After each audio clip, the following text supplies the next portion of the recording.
예전에 중국에서 가이드의 안내로 짝퉁 시장에 가본 적이 있습니다. 짝퉁이 너무 많아서 놀랐고 또 그런들이 너무 진짜 같아서 더욱 놀란 것이 생각납니다. 그런데 그런 물건들에만 짝퉁이 있는 것이 아닙니다. 기독교 영성에도 짝퉁이 있습니다. 어떤 그리스도인들은 속아서 짝퉁 영성이 진품인 줄 알고 그것을 익히려고 노력하기도 합니다. 심지어는 그 짝퉁의 잣대로 다른 사람을 판단하기도 하죠. 짝퉁 영성을 가지는 것의 폐해는 심각합니다. 그것은 우리를 하나님에게서 멀게 만들고 예수님보다 바리새인을 더 닮게 만듭니다. 그것은 믿지 않는 사람들로 하여금 기독교의 흥미를 잃게 만들고 교회를 병들게 합니다. 여러분의 영성은 진품입니까? 아니면 짝퉁입니까? 오늘 말씀을 통해서 진품 영성의 특징을 함께 나누기를 원합니다. 먼저 진품 영성은 기쁨을 장려합니다. 사도 바울은 1절에서 끝으로 나의 형제 자매 여러분 주 안에서 기뻐하십시오라고 권면합니다. 바울은 빌립보 교인들에게 유대주의자들에 대한 경고를 하면서 그 시작을 주 안에서 기뻐하라는 권면으로 했습니다. 언제부터인지 교회 내에 엄숙주의가 마치 경건의 표식인 양 여겨지기 시작했습니다. 건엄한 표정에 어두운 색의 정장옷을 입고 묵직한 톤으로 말하는 사람이 꼭 경건하고 영적인 사람으로 여겨지는 것입니다. 예배는 꼭 장례식장 같고 사람들은 굳은 표정으로 그 예배를 견딥니다. 찬양할 때 박수를 못 치게 하는 교회도 있고 심지어 교회에서는 웃으면 안 된다고 생각하는 사람도 있습니다. 잘못되어도 한참 잘못되었죠. 성경은 이런 식의 엄숙주의 영성을 옹호하지 않습니다. 하나님은 이스라엘 백성들에게 농작물의 11조를 드리는 규례를 말씀하시면서 먹고 싶은 것은 소든지 양이든지 무엇이든지 사서 포도주와 함께 하나님 앞에서 너희와 너희 온 가족이 함께 먹으면서 즐거워하라고 하셨습니다. 예수님도 보십시오. 그분의 첫 번째 기적은 기쁨이 넘치는 결혼식장에서 밋밋한 물로 기쁨의 상징인 포도주를 만든 것입니다. 참된 기독교 영성은 기쁨과 즐거움과 재미를 반대하지 않습니다. 사도행전을 보면 복음이 들어가는 곳마다 큰 기쁨이 있었다고 합니다. 요한은 장차 완성될 하나님의 나라를 어린 양의 혼인잔치로 묘사합니다. 우리는 영원토록 즐길 것입니다. 물론 우리의 기쁨은 죄와 연관된 것이거나 말초적 쾌락에 탐닉하는 것이 아닙니다. 바울은 주 안에서 기뻐하라고 권면했습니다. 주 예수 그리스도가 우리의 기쁨의 근원이요 초점입니다. 그분 때문에 기뻐하고 그분을 바라보며 기뻐합니다. 어려운 일이 있더라도 그분이 우리와 함께 하시기 때문에 우리는 기뻐할 수 있습니다.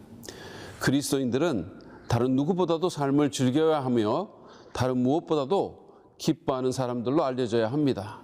교회 안에는 다른 어떤 것보다도 웃음이 많아야 합니다. 예배는 정말로 축제가 되어야 합니다. 우리는 지상의 그 어떤 존재보다 경이로우시고 우리를 너무 사랑하시는 주 예수 그리스도를 경축합니다.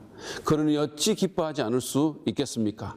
우리는 삶의 모든 영역에서 기뻐하기로 결단하고 기쁨의 훈련을 해야 합니다. 상황이 어떠하더라도 주님을 바라보며 천국의 리듬을 타고 내 앞에 기쁨을 놓기로 결단해야 합니다. 그것이 진품 영성입니다. 두 번째로 진품 영성은 일체의 율법주의를 배격합니다. 바울은 2절에서 상당히 심한 말을 합니다. 그는 개들과 악한 일꾼들과 살을 잘라내는 할례를 주장하는 자들을 조심하라고 경고합니다. 이들이 누굴까요? 바로 유대주의자로 알려진 사람들인데 구원을 받기 위해서는 할례를 받아야 한다고 주장하던 사람들이었습니다. 이들은 이방인들의 교회에 잠입해 들어가 사람들을 오도하고 모세 율법을 지키라고 압박했습니다. 이들의 가르침은 은혜의 복음에 심각한 위협이 되었으며 하나님의 교회를 분열시키고 더 나아가 파괴시킬 수 있는 해로운 것이었습니다. 그래서 바울이 이들을 개라고 부른 것입니다. 당시 유대인들은 이방인들에 대한 경멸과 혐오를 나타내기 위해 그들을 개라고 불렀는데 바울은 오히려 복음을 손상하는 유다주의자들에게 그 명칭을 사용하고 있습니다. 바울에 의하면 이들은 개 같은 존재일 뿐만 아니라 악을 행하는 자들이었습니다. 비록 겉으로 보기엔 경건한 것 같고 점잖은 것 같지만 사람들의 영혼을 병들게 하고 영적인 사기를 치는 가장 심각한 악인들이었습니다. 그리고 그들은 마음의 할례를 받지 못하고 거저 육체의 할례를 주장하는 손할례당에 불과했습니다. 바울은 이런 사람들을 경계하며 피하라고 경고하는 것입니다. 당시 유대주의자들처럼 현대 교회에도 율법주의자가 있습니다. 율법주의자들은 언제나 여러 규정과 규율을 만들어 사람들을 압박하고 하나님께서 주신 자유를 빼앗으며 하나님의 은혜에 물을 탑니다.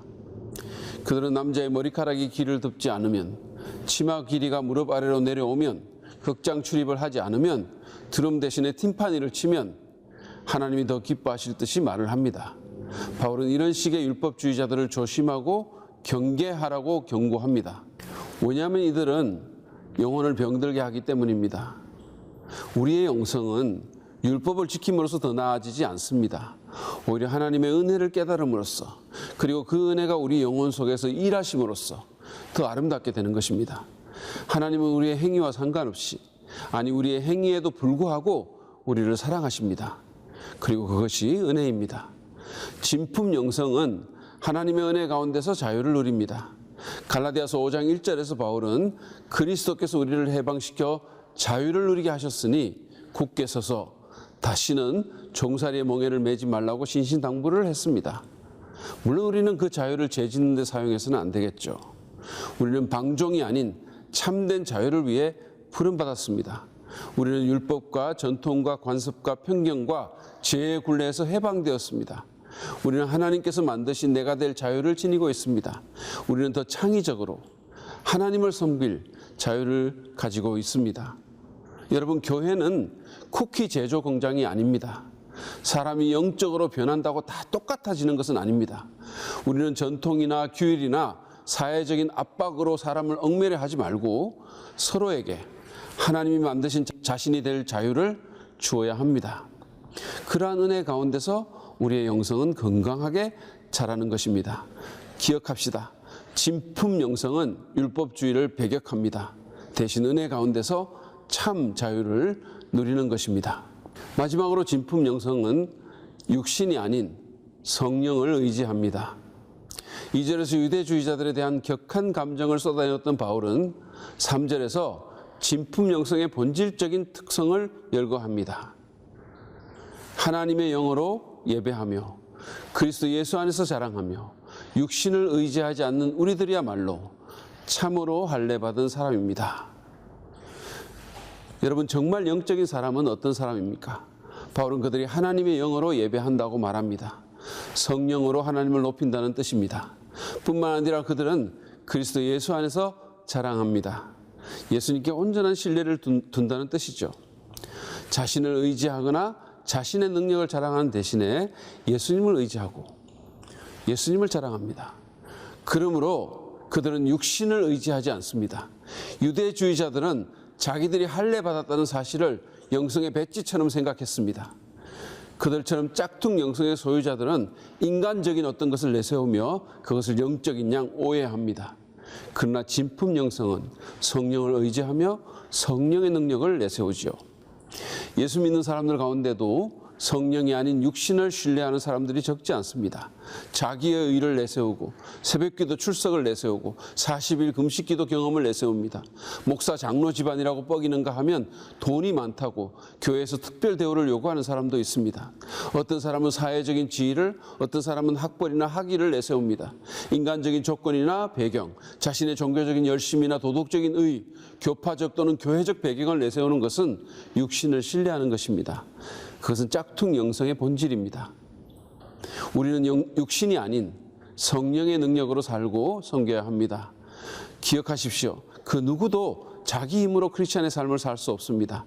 위대한 침례교 설교자인 스펄전은 이렇게 말했습니다. 하나님의 영이 없이 우리는 아무것도 할 수 없다. 마치 수액이 마른 나무가지처럼, 바람 없는 바다의 돛배처럼, 말을 잃은 마차처럼, 불씨 없는 숯덩이처럼 우리는 아무데도 쓸데없다. 여러분, 왜 우리의 성품이 그토록 안 변합니까? 왜 삶과 사역의 열매가 없고 같은 실패를 반복할까요? 성령이 아닌 육신의 힘으로 살기 때문이 아닙니까? 기독교 신앙은 이론이나 단순한 지적 활동이 아닙니다. 성령의 능력이 필요합니다. 성령 충만이 없는 기독교 영성을 상상할 수 있으십니까? 아무리 돈이 많거나 지위가 높아도, 아무리 재능이나 은사가 많아도, 아무리 성경을 많이 알아도, 아무리 교회를 오래 다녔어도 성령이 빠지면 아무것도 아닙니다. 그러므로 성령의 기름 부음을 위해 기도합시다. 성령의 충만을 사모합시다. 성령을 근심시키거나 소멸시키는 죄를 회개합시다. 자아를 깨트리고 모든 인간적인 자랑이나 프라이드를 내려놓읍시다. 그리고 겸손히 간절히 기도합시다. 여러분, 성령은 우리의 인격을 빚고 영혼을 가꾸는 아름다운 영이십니다. 그분은 우리를 하나님 아버지께 더 가까이 나가게 하는 거룩한 중매자입니다. 그분은 무능한 우리에게 힘을 주시는 전능하신 하나님이십니다.